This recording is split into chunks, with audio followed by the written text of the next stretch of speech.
pleased to be able to bring the solidarity greetings tonight to this, what is an important meeting, I think, on the eve of some of the most pernicious legislation we've had in this country. This is solidarity greetings from the People's Assembly against austerity.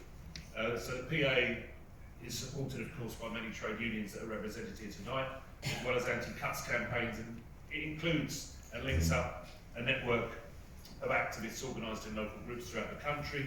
10 days ago, the People's Assembly National Conference here in London reaffirmed our support to trade unions taking strike action to defend workers, alongside local campaigns highlighting the cost of greed crisis which we're facing, and to combat profiteering and privatisation in our communities. And in particular, at that conference, the People's Assembly noted that the UK, of course, has the most restrictive anti-union laws in Europe, that the introduction of ballot thresholds by the Cameron government in 2016 was designed to tie unions up in bureaucracy and to criminalise picketing and to prevent them taking exactly the kind of industrial action that we are now seeing with national strikes by rail workers, postal workers, health service and education workers, civil servants, fire and rescue service workers, hopefully in the next few weeks.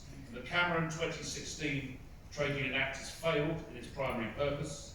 A Tory government mired in corruption and economic failure has therefore decided to double down on its authoritarian anti-working class instincts and legislate to make strikes illegal, with sanctions for unlawful strike action falling not only on trade unions but on trade unionists, by encouraging employers to sack workers who refuse to cross their own union picket lines in industrial disputes that they have voted for and that they support.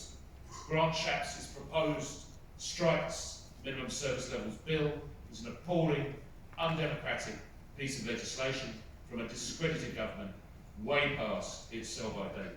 But these attacks on trade unionists and their unions are part of a continuum with other acts of parliament forced through by this authoritarian Tory government, including so-called Henry VIII powers, which invest power in ministers to make provisions that can be made by an act of parliament without parliamentary approval, and of course the infamous police, crime and sentencing and courts bill brought in as a response to the Black Lives Matter protests in 2020. The truth is that all our liberties are under severe attack, and we need to stand together or we will surely all hang separately. And we've got to resist authoritarian attacks on our right to withdraw our labour and to protest.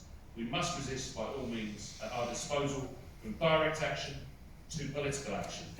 We must demand the repeal of all anti-union laws and work to ensure the use of secure online ballots for union elections and for industrial action ballots.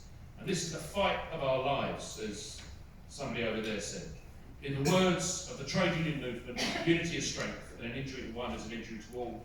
We've got to link up this struggle for workers' rights, for trade union rights, the struggle that's going on in our communities against this terrible, terrible government and the cost of living crisis which is crippling our society and our country. So comrades, the People's Assembly sends its best wishes to this meeting tonight, and we'll work with this campaign as closely as we possibly can. Thank you very much.